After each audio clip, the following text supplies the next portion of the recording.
Hello friends, आज का हमारा टॉपिक है निमोनिया। निमोनिया क्या होता है? Infection of distal airway alveoli and the interstitium of the lungs is known as pneumonia.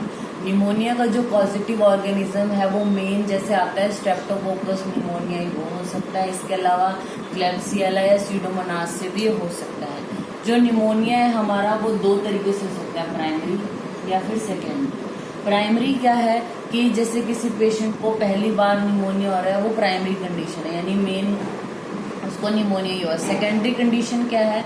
कोई उसकी हेल्थ कंडीशन ऐसी थी, यानी उसको बीमारी कोई और है, उस बीमारी की वजह से निमोनिया जो है वो सेकेंडरी तौर पे हुआ है। यानी पहले जो प्राइमरी डिजीज कुछ और है, उसकी कॉम्प्लिकेशन के रूप में निमोनिया हुआ तो वो सेकेंडरी निमोनिया होता है। इसका मोस्ट कॉमन कॉज क्या है? हमारा स्मोकिंग है।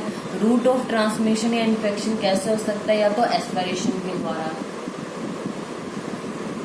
यानी हम जैसे कुछ चीज ऐसी एस्पिरेट कर लेते हैं, एस्पिरेशन निमोनिया। जैसे जो बच्चे हैं उनमें ज्यादा देखने को मिलता है, जो न्यू बॉर्न है, तो एस्पिरेशन निमोनिया। हिमेटोजीनस रूट से जा सकता है इन्फेक्शन, या कॉन्टेजियस भी हो सकता है। फिर आते हैं जो हमारा निमोनिया, उसके रिस्क फैक्टर कौन है, किनको होने के ज्यादा रिस्क है? तो जो सीओपीडी का पेशेंट है या ब्रोंकियल अस्थमा है किसी को। एज ग्रुप में अगर हम बात करें, जो एल्डरली पेशेंट होते हैं, मतलब जिनकी एज ज्यादा है, उनको होने के ज्यादा चांसेस हैं।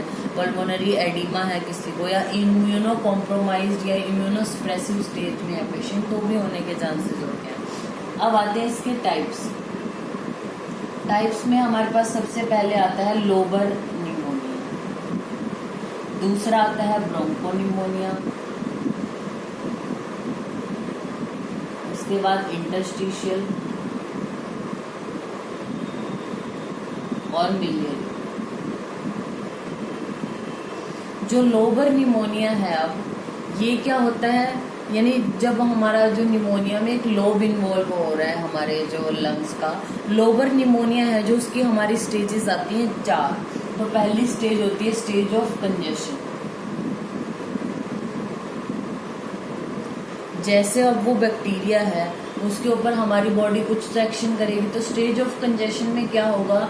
जब हम लंग्स के बारे में देखेंगे, यानी जिस जगह पे निमोनिया हो रहा है, जिस लोब पे हो रहा है, तो वहां पे लॉट्स ऑफ बैक्टीरिया मिलेंगे, पस सेल्स मिलेंगे, न्यूट्रोफिल्स मिलेंगे, थोड़े कम मिलेंगे, एल्वियोलर एडिमा मिलेगा। और एग्जामिनेशन जब हम करते हैं, हम उस पेशेंट में हमें फाइन क्रेपिटेशंस देखने को मिलती हैं। दूसरी स्टेज आती है stage of red hepatization. Stage of red hepatization में क्या है? ये 2nd to 3rd day start होती है। रेड हेपेटाइजेशन है तो जिस एरिया में निमोनिया हुआ है, यानी बैक्टीरिया है, वहां पे हमारी बॉडी भी अपनी तरफ से तो इम्यून सिस्टम थोड़ा तो परफॉर्म करेगा। तो रेड हेपेटाइजेशन में क्या होता है? वहां पे मैक्सिमम आरबीसीज होती है। उस टाइम पे आरबीसी मैक्सिमम है, बाकी फ्यू अमाउंट्स में न्यूट्रोफिल, मैक्रोफेजेस भी, और बैक्टीरिया अब कम हो गए क्योंकि हमारी बॉडी रिस्पॉन्ड करेगी। बैक्टीरिया एंटर हुआ है, उसने अपना काम करना शुरू किया, तो हमारी बॉडी रिस्पॉन्ड करेगी। तो अब बैक्टीरिया किल होने स्टार्ट हो गए, यानी फ्यू बैक्टीरिया रह जाएंगे और फाइब्रिन डिपोजिशन होगा। और अगर हम एग्जामिनेशन में देखें तो जो है वो पेशेंट में ब्रोंकियल ब्रीदिंग देखने को मिलती है। फिर आती है स्टेज ऑफ ग्रे हेपेटाइजेशन। इसमें क्या होगा? ये 3 दिन के बाद स्टार्ट होती है। आरबीसी जो है वो डिसइंटीग्रेट होने लगेंगे अब, ठीक है। और जो पॉलीमॉर्फो सेल्स हैं हमारी, मैक्रोफेजेस हैं, वो ज्यादा कलेक्ट होने लगेंगे। वो कलेक्ट क्यों होंगे? जो बैक्टीरिया है उसको हमारा जो इम्यून सिस्टम है उसने क्या किया? किल किया है। तो वहां पे आपको कोई बैक्टीरिया देखने को नहीं मिलेगा। और जो मैक्रोफेजेस है, पॉलीमॉर्फ सेल्स हैं, वो क्या होंगी? अब उसको डाइजेस्ट करने का काम कर रही है, यानी हटा रही है उस चीज को वहां से। और ऑन एग्जामिनेशन ब्रोंकियल ब्रीदिंग मिलेगी इसमें। फिर 4th स्टेज आती है स्टेज ऑफ रेजोल्यूशन, ठीक है। इसमें क्या होगा? अब जो वो मैटर वहां पे बना है, हमारे आरबीसीज भी डिसइंटीग्रेट होके पड़ी हैं, बैक्टीरिया भी किल हुए पड़े हैं, मैक्रोफेजेस है, पॉलीमॉर्फ है, वो जो सारा प्रोडक्ट है, मतलब वो एक लिक्विड फॉर्म में है, तो उसको क्या होगा? एंजाइमेटिक डाइजेशन हो जाएगा उसका, या फिर स्पूटम के थ्रू उसको बॉडी बाहर निकालेगी, ठीक है। इसमें क्या होगा? कोर्स क्रेपिटेशंस देखने को मिलेंगी। फिर आता है हमारा ब्रोंकोनिमोनिया। इसमें क्या होगा, patchy involvement of more than one lobe और one segment is known as bronchopneumonia. जैसे ही हमारा लंग्स है, अभी ये हम राइट लंग की बात करते हैं, तो जैसे इसमें 3 लोब है इस तरीके से, तो क्या होगा, लोबर में तो एक लोब इन्वॉल्व है, लेकिन ब्रोंकोनिमोनिया का मतलब क्या है, पैची मैनर में कि थोड़ा बहुत यहाँ है, थोड़ा यहाँ ही, थोड़ा यहाँ, यानी एक लोब से ज्यादा इन्वॉल्व है और पैची मैनर में निमोनिया हो रहा है, तो वो हमारा ब्रोंकोनिमोनिया है। इंटरस्टिशियल निमोनिया क्या होता है, involvement of alveolar walls, alveolar septa और connective tissue around the bronchovascular tree, जिसको हम इंटरस्टिशियल निमोनिया बोलते हैं। ये इंटरस्टिशियल निमोनिया मोस्टली वायरस की वजह से होता है, यानी वायरल है ये, ठीक है। अब आते हैं मिलियरी। मिलियरी मोस्टली फंगल की वजह से होता है और इम्यूनो कॉम्प्रोमाइज जो पेशेंट है उनमें देखने को मिलेगा। अब हम 2 तरीके से निमोनिया को और बोल सकते हैं, हॉस्पिटल एक्वायर्ड और कम्युनिटी एक्वायर्ड। यानी कोई भी पेशेंट आपके पास आता है निमोनिया की कंडीशन लेके आता है, तो वो कम्युनिटी एक्वायर्ड है। ये मेनली स्ट्रेप्टोकोकस निमोनिया की वजह से होता है।